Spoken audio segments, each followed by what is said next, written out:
Wherever you go, whatever you do, throw a little at it. Omax, Vest and Briefs. தஞ்சையில் உள்ள KFC உணவு நிறுவனத்தில் AC case நிரப்பும் போது சிலிண்டர் வெடித்ததில் இளைஞர் உயிரிழந்தார். தஞ்சை மேரிஸ் கார்னர் பகுதியில் தனியாருக்கு சொந்தமான கட்டிடத்தில் KFC உணவு நிறுவனம் செயல்பட்டு வருகிறது. இங்கு உணவு தயாரிக்கும் கூடத்தில் உள்ள ஏசியில் பழுது ஏற்பட்டது. இதையடுத்து ஏசி மெக்கானிக்கான கணேசன் என்பவர் ஏசி கேஸ் நிரப்பும் பணியில் ஈடுபட்டிருந்தார். அப்போது சிலிண்டரில் ஏற்பட்ட அழுத்தத்தினால் வெடித்துள்ளது. இதில் கட்டடம் முழுவதும் உள்ள ஜன்னல் மற்றும் கதவு கண்ணாடிகள் உடைந்து நொறுங்கியுள்ளது. ஏசி பாகங்களும் வெடித்து சிதறியுள்ளன. இதில் ஏசி மெக்கானிக் கணேசன் தூக்கி வீசப்பட்டு காயமடைந்தார். மேலும் 6 பேர் காயமடைந்தனர். சம்பவ இடத்திற்கு வந்த போலீசார் மற்றும் தீயணைப்பு வீரர்கள் காயமடைந்தவர்களை மீட்டு தஞ்சை மருத்துவக் கல்லூரி மருத்துவமனைக்கு சிகிச்சைக்காக அனுப்பி வைத்தனர். இதில் KFC உணவு நிறுவனத்தில் கடந்த 4 ஆண்டுகளாக பணியாற்றி வந்த 34 வயதாகும் ரவிராஜ் என்பவர் சிகிச்சை பலனின்றி பரிதாபமாக உயிரிழந்தார்.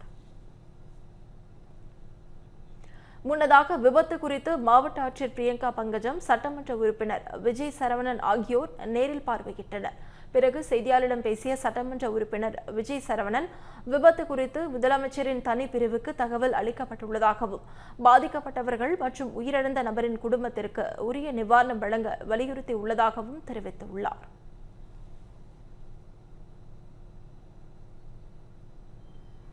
KFC நிறுவனத்திற்கு ஏசிக்கு கேஸ் ஃபில் பண்ணுற பணி நடந்திருக்கு. அதை கேஸை ஏற்றும் பொழுது கேஸினுடைய ப்ரெஷர் அதிகமாக இருந்ததுனால அங்கே ஒரு விபத்து ஏற்பட்டிருக்குது.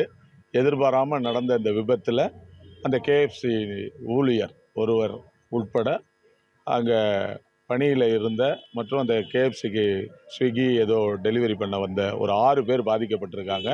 ஒருவருக்கு சிறிய காயம், அவர் தனியார் மருத்துவமனையில் சிகிச்சை பெறுறாரு. 5 பேர் இங்கே சிகிச்சைக்கு கொண்டு வந்து அனைத்து துறை சிகிச்சை மருத்துவர்களும் இங்கே வரவழைக்கப்பட்டிருக்காங்க. இதை தொடர்ந்து இந்த சிகிச்சையை தீவிரமாக செய்யணும்னு நாங்கள் கேட்டுக்கிட்டோம்.